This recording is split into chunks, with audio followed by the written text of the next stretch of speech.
Hey guys, welcome back to our channel. In this tech tutorial video, we're going to show you how you can add new task types for tasks to be assigned to your team members on ClickUp really quickly. So let us get started right away. Head over to ClickUp, log into your account and select your workspace in the top left corner, guys. So if I, for example, create a new task here in my account by clicking on that plus new button in the top right, and for example, select the task here, I will be given the opportunity, for instance, to choose one of these tasks below, task types, as you can see, like tasks, milestone, form response, meeting note, and so on and so forth.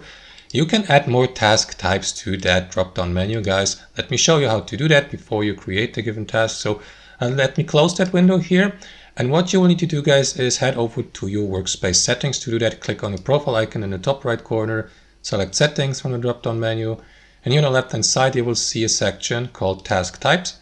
So head over there, and as you can see, currently there are 6 out of 20 task types used inside my account.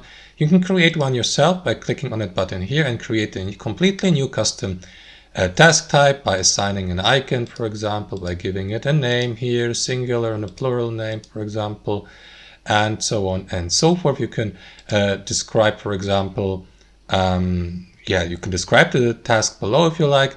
And that's basically it. So after that, simply click on that button here to create a new task. Let me skip that for now and show you which other task types you may add to your list of available task types. So as you can see, these here are currently unlocked for me, but you may add more of them, like for example, a bug report, or I don't know, a goal, which is basically the same as a milestone, or an objective, a project, a request, a user story, and so on and so forth. So pick the one you like and click on add here to the right, and that is going to add the given task type to your available task. So whenever you create a new task now, guys, by clicking on that button here and click on that arrow down icon there, you will be given access also to these custom task types to create them. And that's how you do it, guys. I hope you enjoyed this video, got some real value from it, and we'll see you next time on our channel.